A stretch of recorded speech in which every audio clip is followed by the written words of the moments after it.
자, 인구조사를 하는 것은 당대의 왕으로 봤을 때는 너무나도 당연한 것입니다. 그래야 세금도 거둘 것 아니겠습니까? 그래야 우리가 얼마나 군대를 징집할 수 있는지도 파악할 수 있지 않겠습니까? 그 왕이 도대체 자기 슬하에 자기 그 다스리고 있는 그 영토 영역 안에 백성들 또 특별히 군대가 어느 정도 될 만한지에 대한 그 데이터베이스 확보하는 것, 그것이 인구조사인데, 그리고 이스라엘 주변의 모든 나라들이 다 효과적으로 다스리기 위해서 그 일을 했었어요. 그런데 오늘 이 말씀 읽으면 인구조사한 것 때문에 그렇게 수많은 사람들이 죽어나가니까 도대체 이게 어떻게 된 건가 이해할 수 없다라는 것이 저의 첫 느낌이었고, 아마 우리 성도님들도 비슷한 생각이 아니신가 그런 생각을 해보게 됩니다. 이해하실 수 있는 분 여기 계십니까? 인구조사 잘못했죠. 여러분 이미 답을 아시기 때문에 그냥 미리 이렇게 생각해서 그렇게 얘기하실 수 있을지 모르겠습니다만, 처음 만약에 읽는다면 이해가 되지 않을 것 같습니다. 그래서 보통 성경에서 이렇게 이해가 잘 되지 않는 그런 문구라든지 그런 구절들을 보면서 성서 해석학자들이 또는 목회자들이 이렇게 해석할 수도 있고 주석을 달 수도 있습니다. 문화 때문에 그렇다, 컬처 때문에 그렇다, 또는 그 정황 때문에 그렇다, 컨텍스트 때문에 그렇다, 그렇게 얘기들을 할 수가 있어요. 그런데 오늘 본문은 그거에도 부합되지가 않습니다. 인구조사하는 게 무슨 컬처예요? 그렇죠? 요즘은 그러면 안 하나요? 요즘은 더 하면 더 했지. 요즘은 아예 센서스가 수많은 기관을 통해서 더 많이 행해지고 있다는 거 여러분 잘 아실 겁니다. 그러니까 컬처도 아니고 컨텍스트로 봤을 때도, 정황으로 봤을 때도 우리 이거 이해할 수 있다라고 얘기하기가 참 힘듭니다. 더군다나 여전히 오늘 본문에서 더 힘든 것은 다윗이 나중에 회개를 합니다. 자복을 해요. 내가 잘못됐구나 생각합니다. 그러면 하나님께서 보통은 치유해 주시고 회개를 받아주시고 자복을 받아주시고 용서해 주시죠. 그런데 회개하고 나서, 자복하고 나서, 돌이키고 나서 징벌이 따라 들어와요. 뭡니까 도대체? 이거 도대체 어떻게 해석할 수 있을까라는 것이죠. 우리는 좀처럼 이해할 수 없는 그런 본문을 오늘 보게 됩니다. 하나님은 우리가 죄의 용서를 구하기만 하면 즉시 용서해 주시는 하나님이신 줄로 믿습니다. 그런데 오늘 이 본문에 보면 그렇게 나타나지를 않으세요. 돌이키지 않으면, 정말 돌이키지 않으면 하나님이 어쩔 수 없이 그 사람 돌이키기 위해서 징벌, 징계를 하십니다. 그런데 회개하기만 하면 분명히 용서해 주시는 하나님께서 오늘 뭐라고 얘기하시냐면, 객관식으로 다윗에게 갓 선지자를 통해서 객관식으로 물어보세요. 첫 번째, 1번 7년 기근을 맞을래? 2번 대적에게 쫓겨가지고 석 달 동안 도망 다닐래? 3번 3일 동안의 온역으로 많은 사람이 죽을래? 이렇게 하나님이 객관식으로 물어보세요. 여러분 자녀 교육을 다 해보셨으니까 아시겠지만 자녀들에게 혹독한 것은 주관식이 아니라 객관식입니다. 이거예요. 마치 하나님이 이렇게 얘기하시는 건 마찬가지입니다. 뭐냐면 1번 몽둥이로 맞을래? 2번 짝대기로 맞을래? 3번 야구 방망이로 맞을래? 그거예요. 이거 애 완전히 그냥 혼비백산하게 만드는 것이지, 아예 그냥 주관식 이러면서 너는 맞아야 돼 이러면서 그냥 부모가 그냥 체벌을 한다면 그냥 그 순간 그냥 아유 하고는 그냥 맞고 끝나죠. 근데 이게 벌써 1번, 2번, 3번 할 때 아이들은 그냥 기절합니다. 그렇죠? 마찬가지로 하나님이 우리에게 그렇게 선택하도록 다윗에게 무자비하게 물어보시는 것 같은 본문이 오늘 여기 있어요. 여러분 어떻게 보십니까? 여러분, 하나님께서 이렇게 징벌 확정하시고 나오는 경우는 드뭅니다. 회개하면 분명히 하나님께서 반드시 치유해 주시고 낫게 해주시고 돌이키게 해주시고 여러 가지 그런 상황들을 마련해 주시는데, 오늘 이렇게 징벌을 아예 회개를 하든 안 하든 무조건 징벌하겠다라고 하나님이 아예 그냥 빗장을 걷어붙이시고 이렇게 다가온 모습은 잘 볼 수 없는 부분인 것이시기 때문에 그렇습니다. 이미 왜 그런 모습이, 상황이 벌어졌을까? 이미 그가 죄를 돌이킬 수 없을 정도로 심각해졌기 때문이다라는 것이죠. 자, 그럼 도대체 인구조사한 게 뭐가 그렇게 나쁜, 돌이키기가 힘든 시리어스한 심각한 죄입니까? 그렇게 깊은 죄일까요? 여러분 그렇게 생각되십니까? 인구조사가 그렇게 깊은 죄일까? 생각 안 되시죠? 그러니까 아이고 뭐니나 이게 뭐 인구조사에서 이렇게 다윗이 아유 호되게 당하네, 아유 불쌍해 하고는 슉 넘어갑니다. 자, 그런데 여기에 오늘 굉장히 중요한 저와 여러분에게 하나님께서 주시는 메시지가 있습니다. 우리가 볼 때는 인구조사 아무것도 아닌 거예요. 왕이면 당연히 해야 되는 거 아니겠습니까?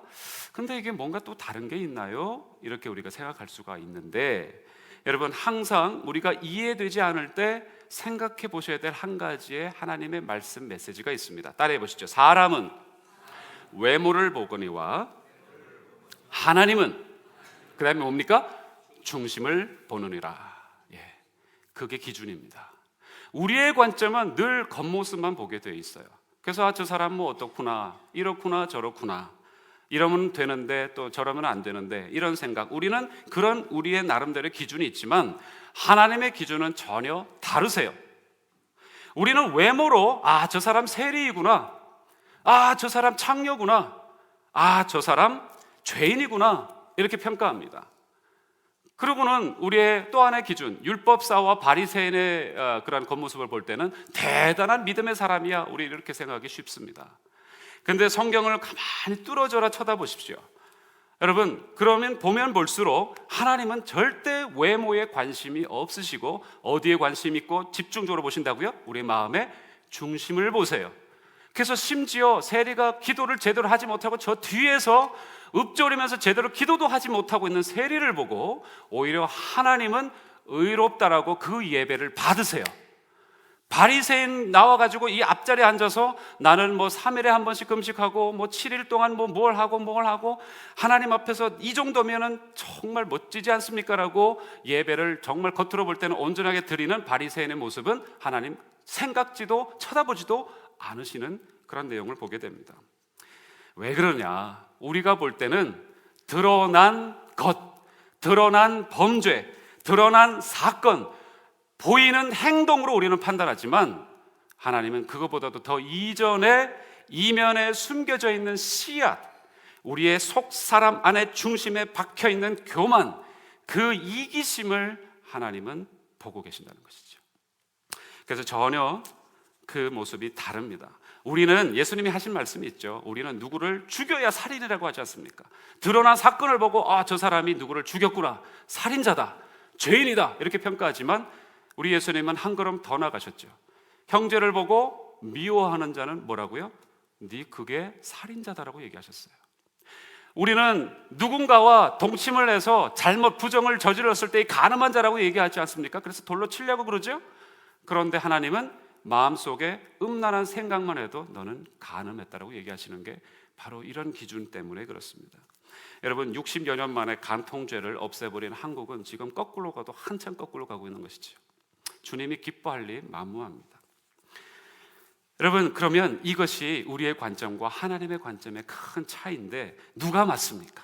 하나님이시니까 맞다라고 여러분 대답하셨습니까? 아니에요. 당연히 하나님이 맞으시겠죠. 그런데 하나님이시기 때문에 맞는 것이 아니고 그 정도뿐만 아니라 죄의 세력을 꺾고 죄를 해결하는 방법 차원에서 하나님이 더 맞기 때문에 그렇습니다. 우리는요, 죄가 나타난 현상만 가지고 뒤치다꺼리 하기 바쁩니다. 뒤치다꺼리 하다가 인생을 보편적으로 다 낭비하면서 보내요. 그리고 나는 이렇게 살았네 하면서 마지막에는 후회합니다. 근데 하나님은 그 우리의 마음의 중심에, 아니 우리도 알아차리기도 전에 우리의 마음에 뭐가 들어가 있는지를 하나님은 보시기 때문에 그걸 먼저 해결하시려고 하기 때문에 하나님이 만든 거예요. 할렐루야. 그래서 오늘 이 말씀 속에 복음이 있는 것입니다. 죄가 나타나면 이미 늦은 것입니다.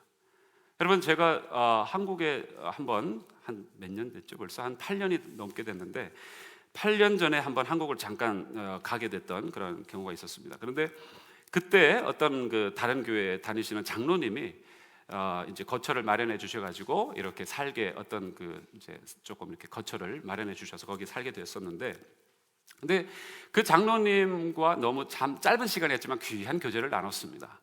그리고는 돌아왔어요. 그리고는 며칠 안 돼서 그분이 돌아가셨다라는 얘기를 들었습니다. 너무 저에겐 충격이었어요.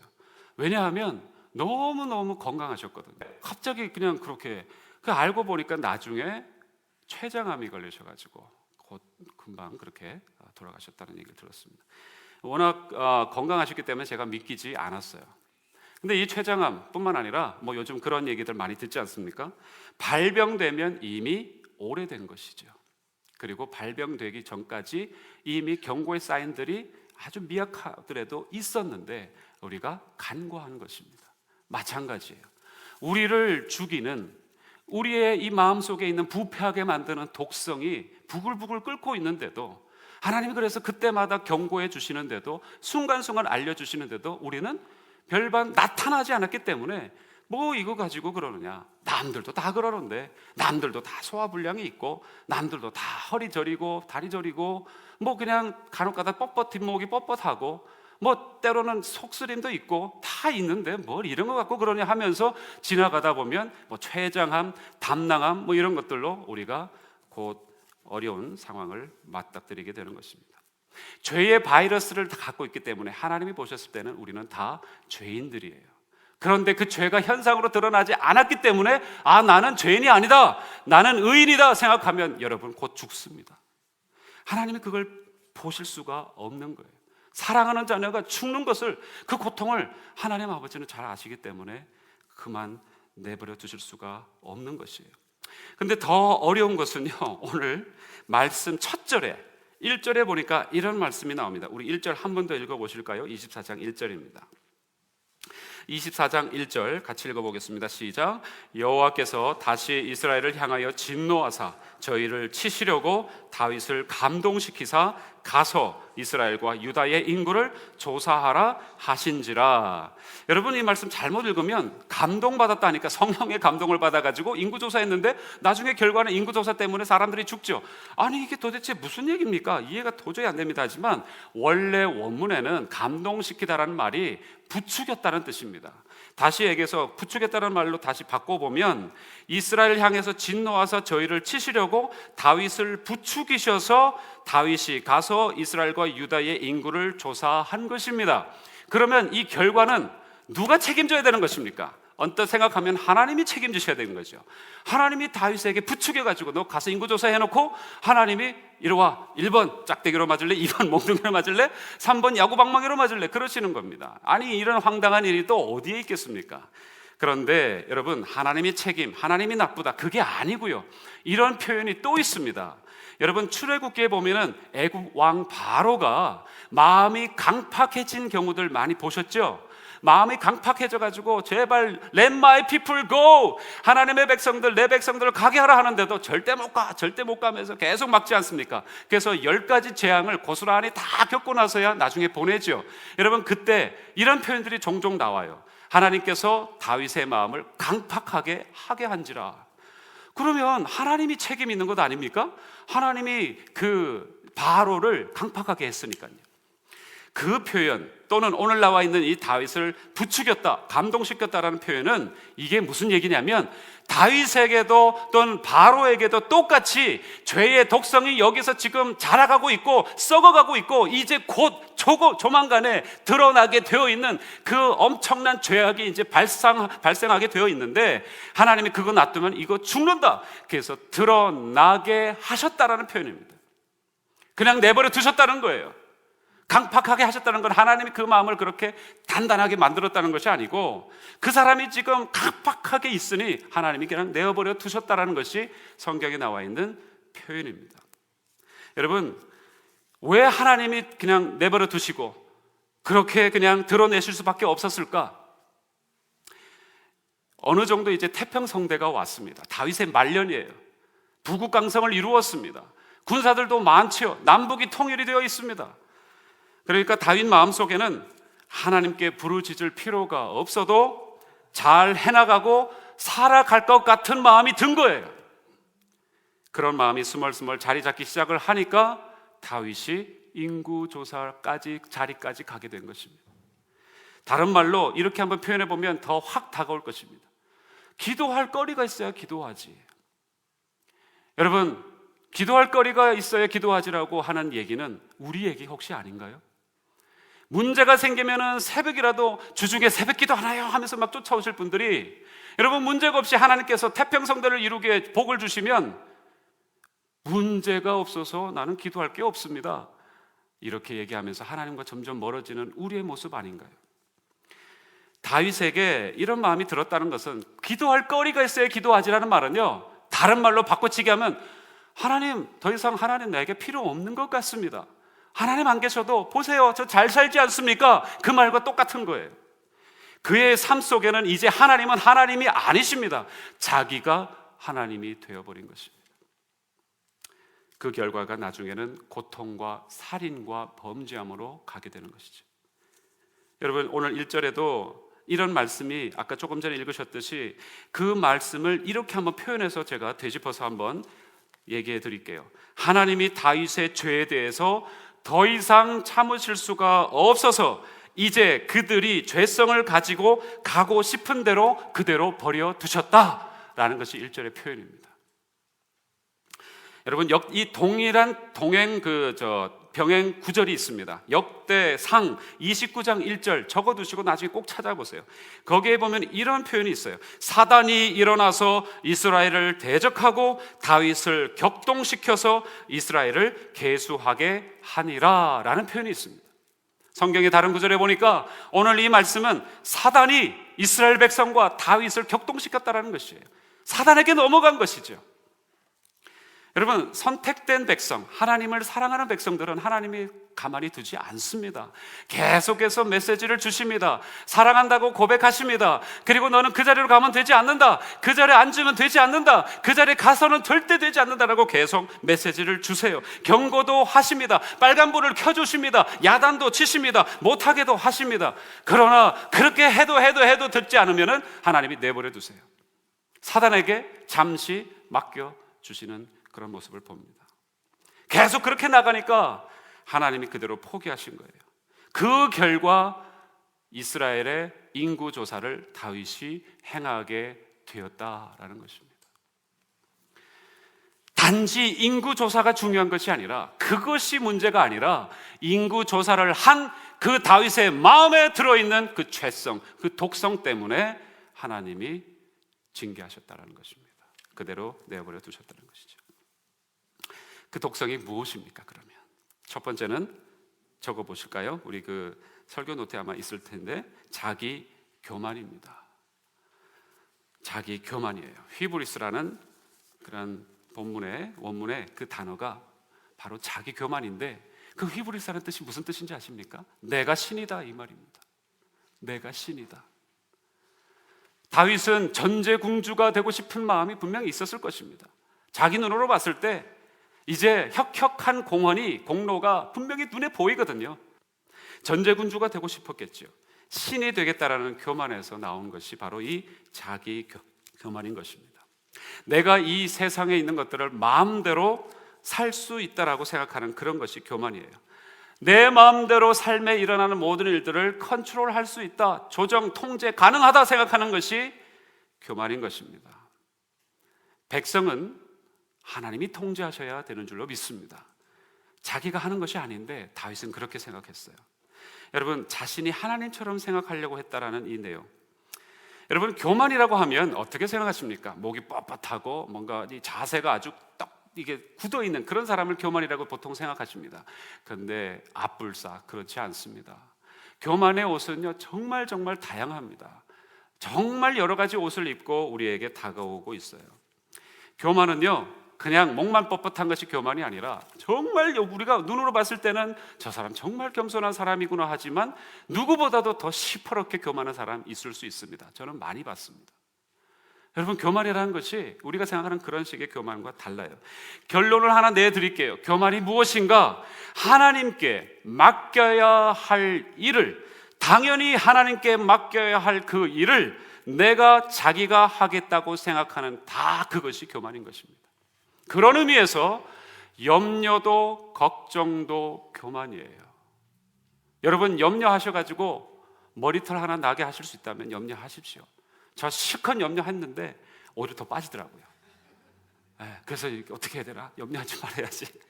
가끔 가다가, 어제도 누가 그러셨는데 머리가 많이 쉬었어요 그러는데, 그 염려해서 쉬었나? 제가 염려하지 말아야지. 이런 염려, 휜 게 중요한 게 아니고 더 빠지는데, 그런 생각 때문에 여러분, 염려하셔서 무슨 일을 조금이라도 해결할 수 있다면 우리가 염려해야 되겠죠. 근데 우리는 할 수 없습니다. 완고한 것도 마찬가지예요. 변하지 않겠다라고 생각하는 것. 내가 이 나이가 됐는데 누가 나를 변하게 하랴. 여러분, 그것도 교만인 줄 아십니까? 네, 교만이에요. 여러분, 사랑의 교회, 요즘 문제가 많은 사랑의 교회, 돌아가신 고 옥하는 목사님 제가 존경합니다, 개인적으로는. 근데 그 옥하는 목사님이 제자 훈련하실 때 오죽 사람들이 완고했으면 이런 얘기까지 하셨어요. 제자 훈련에 나이 제한을 둡니다. 55세. 왜냐하면 55세 지나가면 누가 말해도, 하나님이 말해도 나 변하지 않을래요 하면서 들어오신다는 거예요. 그래가지고 제자 훈련에 아예 나이를 박아 놓으셨어요. 여러분, 저와 여러분에게는, 특별히 우리 교회는 그런 일이 없기를 주님의 이름으로 축복합니다. 말씀하시면 그냥 할렐루야 꿀꺽, 그리고 변화 받으시고 할렐루야, 이게 하나님의 사람들의 증거라고 믿습니다. 여러분, 장래에 대한 대책도 지나치면 교만인 줄 아십니까? 여러분, 생명보험 들지 말라 그런 얘기하는 거 아니에요. 드세요, 준비하세요. 그러나 지나치면 교만인 거예요. 암보험, 생명보험, 무슨 보험 다 해놓고 나 이 죽어도 괜찮다. 그럼 죽으면 그게 다 어디로 가는데요? 여러분, 누가복음 12장에 정말 장사가 잘 되니까, 농작이 잘 되니까 정말 창고를 수십 개 지어놓고, 이야, 그 창고에 가득 쌓인 알곡을 보면서 내 이제 죽어도 여한이 없구나, 내 배 정말 따뜻하다, 두둑하다 하면서 배를 두드리면서 내일은 어디 가서 장사하고 모레는 어디 가서 장사하고 이런 자랑을 늘어놓는 그 한 사람을 보는데, 예수님이 뭐라고 하셨냐면, You fool! 이 바보 같은 사람아, 네가 죽으면 그게 다 누구 것이 되는 줄 아느냐, 그런 얘기를 하시는 거예요. 나중에 다윗이 회개하면서 자복하면서 깨닫고 나서는 뭐라고 얘기합니까? 오늘 본문의 10절에 나와 있어요. 내가 심히 미련하게, 똑같은 말이에요. fool, 미련하게, 바보처럼 행했군요. 그렇게 얘기합니다. 여러분, 자기 교만 절대 하나님 앞에 설 수 없는 것입니다. 여러분, 교만에서 탈출하시는 우리 사랑하는 성도님들 되시기를 주님의 이름으로 강하게 부탁합니다. 두 번째, 독성이 무엇이냐? 자기 자랑이에요. self pride예요. 자기 자랑. 보고 싶었겠지요. 전제 군주가 되고 싶은, 정말 그 백성들이 빼곡하게 자기를 둘러싸서 천왕폐하라고 얘기하는 것을 정말 얼마나 많은 백성의 임금인지를 다윗은 보고 싶었을 것입니다. 그래서 나중에 3절에 보니까 신하들조차도 그렇게 얘기합니다. 아니, 왕께서 이 지금 인구조사를 하려고 하는데 이미 보신 것이 얼마나 많습니까? 그리고 얼마든지 하나님께서 당신의 백성들을 중다하게 만드실 줄로 우리는 믿습니다. 그런데 어인일로 어찌하여 이런 하나님이 원하지 않는 듯한 이런 모습을 기뻐하시면서 인구조사하라는 말입니까? 라고 3절에 신하들이 간청해요. 하지 말라고. 그런데 다윗은 아랑곳하지 않습니다.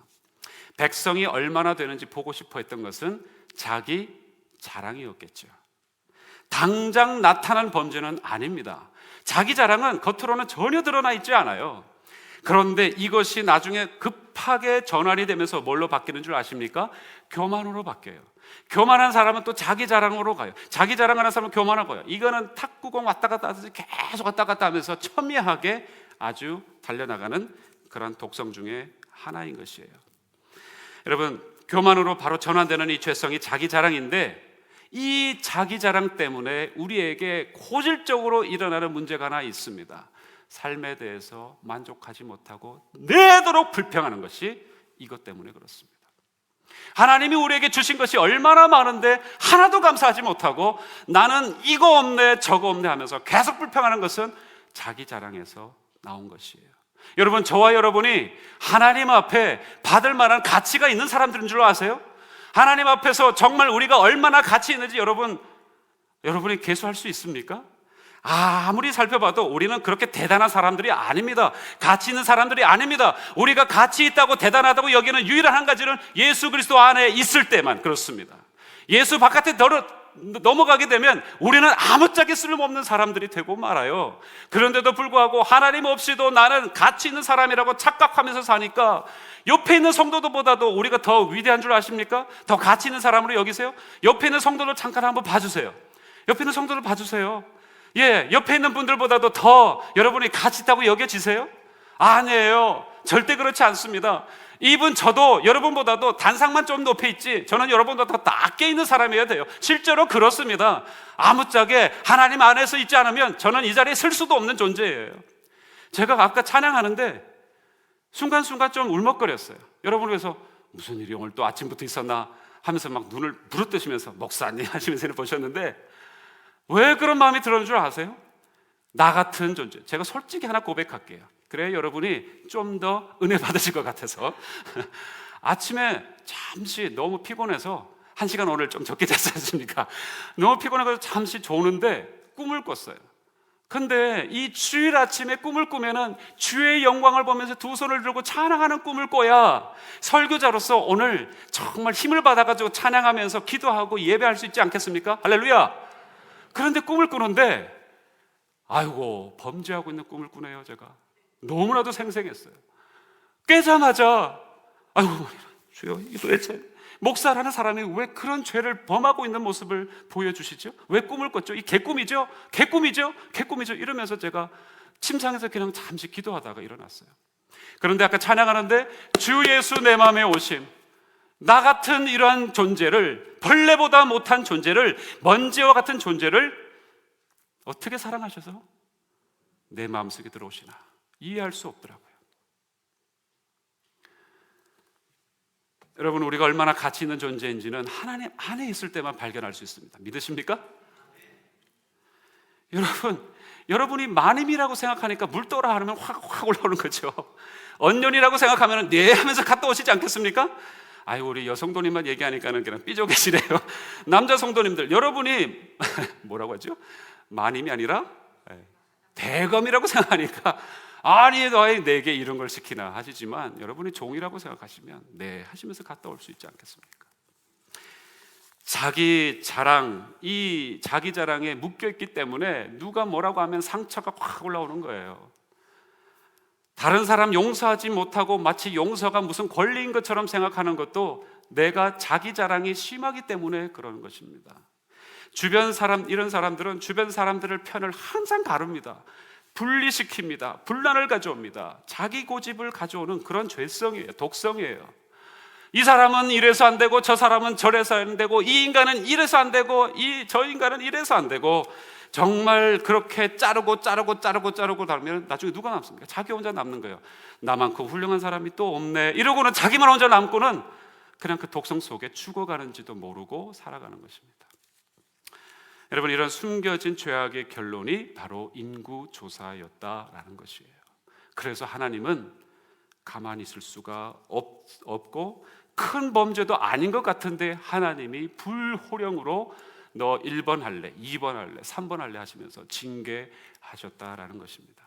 그런데 오늘 제가 정말 우리 사랑하는 성도님들에게 드리고 싶은 얘기는 그냥 그 독성, 이 죄, 교만 이런 것만 얘기하고 싶어서 그런 게 아닙니다. 더 중요한 내용이 있어요. 이걸 사실은 하나님이 저와 여러분에게 저를 통해서 또 오늘 이 다윗의 모습을 통해서 이 메시지를 통해서 주시고자 하시는 것입니다. 10절을 함께 다시 한번 읽어보겠습니다. 10절입니다. 시작. 다윗이 인구수를 조사한 후에 그 마음에 자책하고 여호와께 아뢰되 내가 이 일을 행함으로 큰 죄를 범하였나이다. 여호와여 이제 간구하옵나니 종의 죄를 사하여 주옵소서. 내가 심히 미련하게 행하였나이다 하니라. 아멘. 바로 이 점이 다윗이 솔로몬과는 다른 점입니다. 똑같이 솔로몬도 이 열왕기상 11장에서 무너지죠. 그리고 다윗도 사무엘하 11장에서 무너져요. 이 부전자전이라고 똑같이 어떻게 11장에서 다 똑같이 무너지는지 모르겠습니다. 너무 비슷한 모습이 많아요. 그런데 솔로몬하고는 좀 다르게 다윗은 이렇게 회복되어지는 모습을 봅니다. 다윗은 자기 마음을 살피는 모습을 봐요. 그래서 하나님 앞에 자복합니다. 다른 말로 회개합니다. 토설합니다. 돌아섭니다. 그래서 하나님이 회복하시는 모습을 뒤에 보게 됩니다. 근데 놀라운 것은 11절에 있습니다. 11절 같이 한번 읽겠습니다. 시작. 다윗이 아침에 일어날 때에 여호와의 말씀이 다윗의 선견자 된 선지자 갓에게 임하여 가라사대. 아멘. 이게 무슨 놀라운 말이냐? 그냥 하나님이 말씀하셨다는 거 아니냐? 여러분, 인구 조사를 한 다음에 하나님이 너 왜 인구 조사해? 이리 와! 해가지고 들고 패시는 게 아니라 아무 말씀 안 하셨어요. 인구 조사하고 나서는 장장 10개월에 가까이 하나님은 아무 말씀, no comment 나타나지 않으셨다는 얘기입니다. 그런데 어느 순간 다윗이 하나님 앞에 엎드리자 그날 아침에 다윗에게 하나님이 선지자 갓을 통해서 말씀하시기 시작하셨다는 것이고, 그 말씀 다음이 뭡니까? 징계가 시작되었다는 것이에요. 여기에 놀라운 신앙의 비밀이 있습니다. 하나님의 마음이 서려 있는 줄로 믿습니다. 다윗이 자복하고 나니까, 돌이키고 나니까 하나님의 말씀이 임했다는 것이에요. 다시 얘기해서 하나님이 정말 죄 가운데로 내버려 두신 것은 하나님 앞에서 이렇게 범죄하고 있는 그 독성을 그대로 키우고 있고 전혀 반응하지 않는 인생에 대해서는 하나님이 내버려 두시는데, 하나님을 만났던 사람들은 그것을 견딜 수가 없는 거예요. 하나님을 늘 예배하고 하나님과 교통하는, 소통하는 것을 즐거워했던 이 다윗은 10개월 동안 꽁꽁 교만에 묶여서 있음에도 불구하고 하나님의 음성을 듣지를 못하는 거예요. 그래서 분명히 10개월이라는 돌이킬 수 있는 시간 동안 주셨는데도 다윗은 돌이키지 않고 있었는데, 그 돌이키지 않고 있는 그 순간 하나님께서 말씀하시지 않는, 임재하시지 않는 그 시간을 통해서 암묵적으로 경고의 말씀을 계속 다윗은 들었다는 것이죠.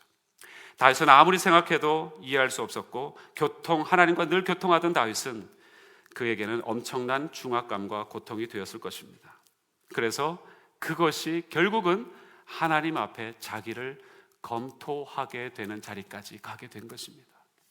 그래서 스스로 살폈다라고 성경은 얘기하지만, 그러나 다윗이 잘나서 다윗에게 어떤 깨달음이 남들보다도 중다해서가 아니라 하나님이 그를 그렇게 몰고 가셨다는 것입니다.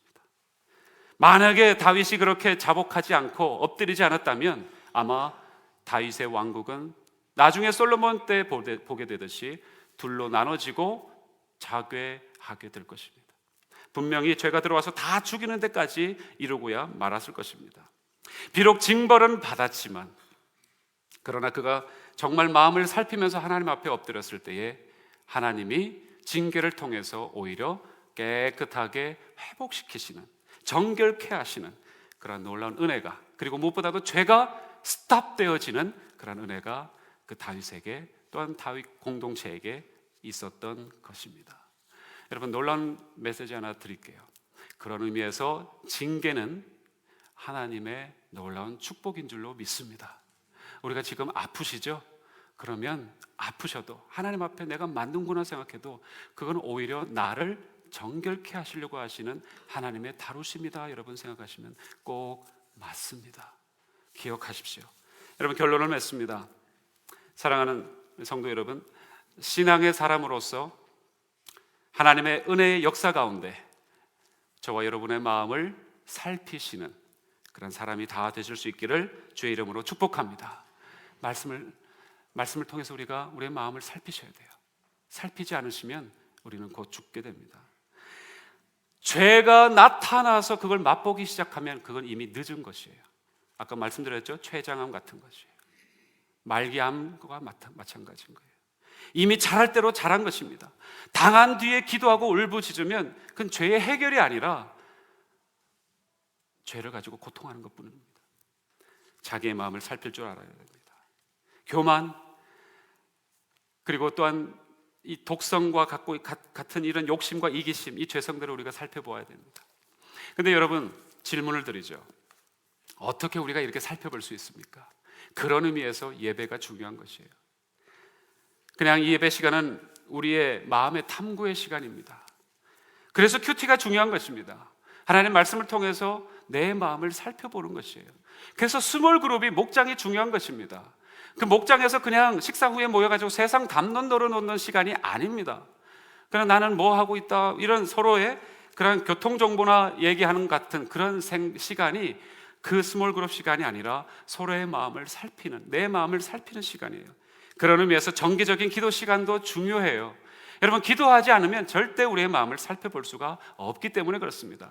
그런데 더 중요한 질문 하나 드릴게요.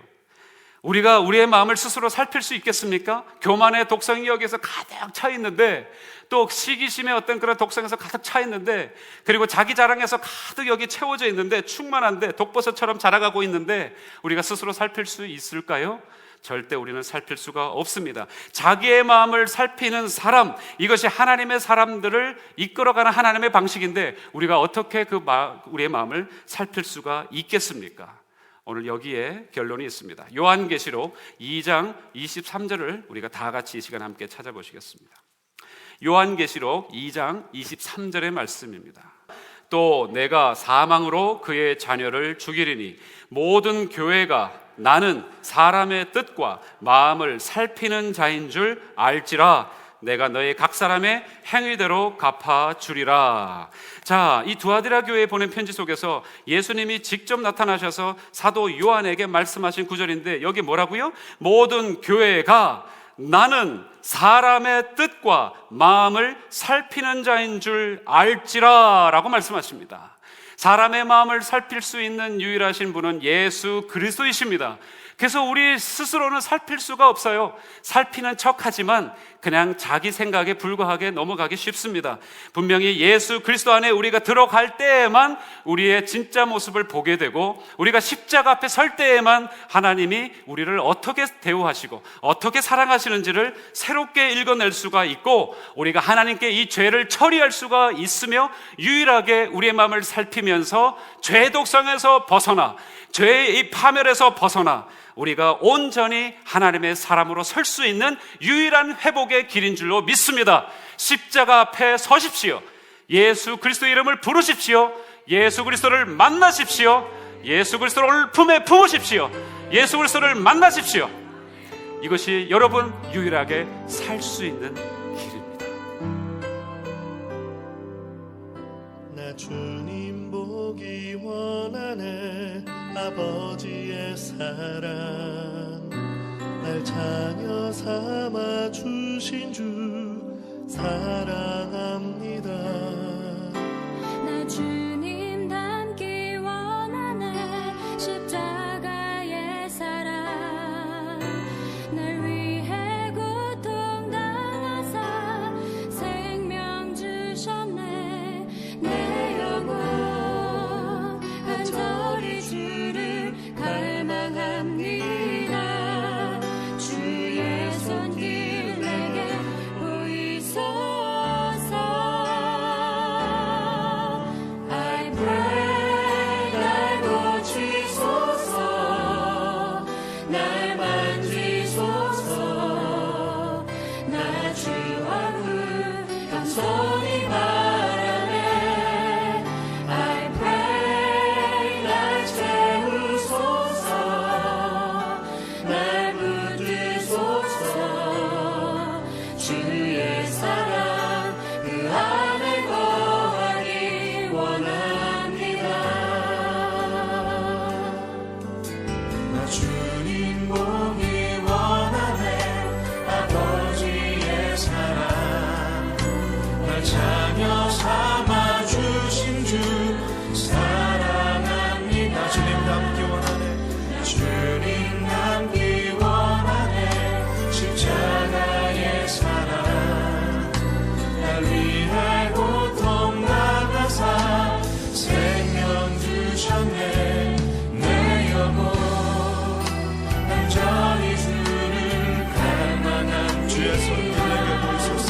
주의 손길 내게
놓지 않으며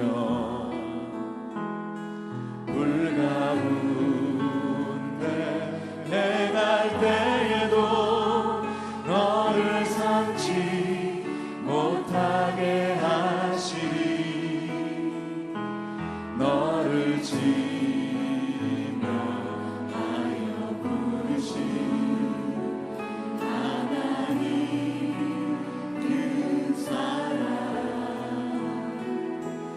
너를 구속하여 살리신 하나님 내게 말씀하시네 두려워 말라 놀라지도 말라 내가 어딜 가든지 나 어딜 가든지 무슨 일 만나든지 내가 함께하리라 두려워 말라 두려워 말라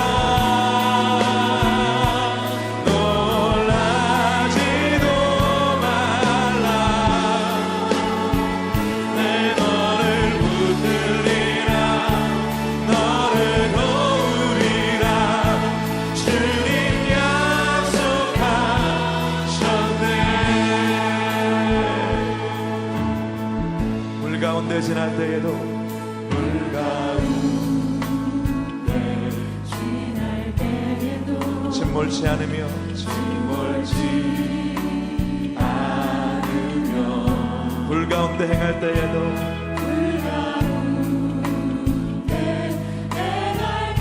너를 삼지 못하게 하시리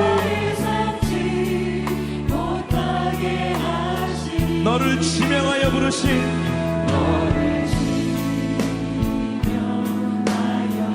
하나님 큰 사랑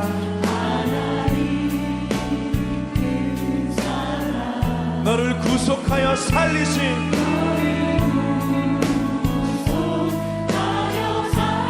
하나님 내게 말씀하시네 내게 말씀하시네 두려워 말라 놀라지도 말라 놀라지도 말라 내가 어딜 가든지 무슨 일 만나든지 아멘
막힌 담들과 물과 같은 고난과 불과 같은 환난을 이 시간 주 앞에 내려놓으며 나아갑시다.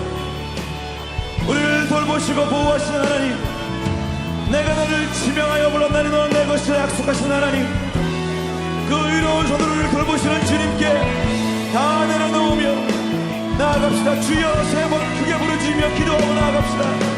주여 주여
가운데 행할 때 불가능해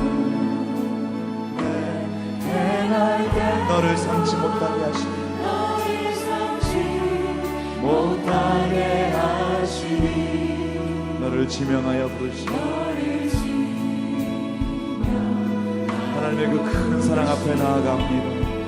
하나님 큰 사랑 주의 손에 맡겨드립니다.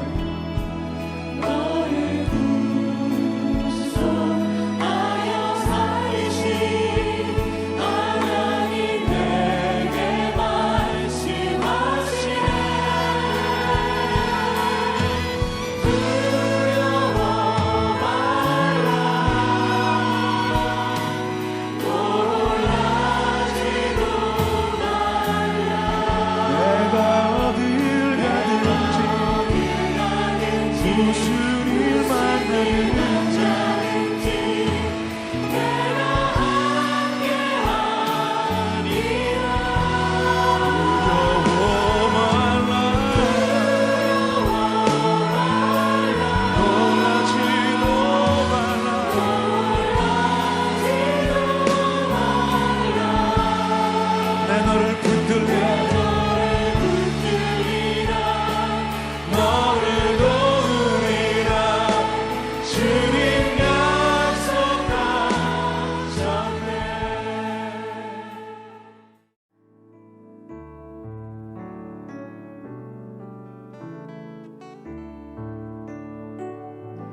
당신을 물된 동산으로 주가 부르셨네 주께서 항상 만족함 되시리 당신은 마르지 않는 샘물과 같아서 주님의 능력이 함께하네 형제를 물된 동산으로 주가 부르셨네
마르지 않네 자매는 마르지 않는 샘물과 같아서 주님의 손길이 함께하네. 사랑합니다. 축복합니다. 우리 앞에 한 번 더 인사 나누면 좋겠습니다. 물된 동산이십니다. 정말 사랑하고 축복해요. 아멘.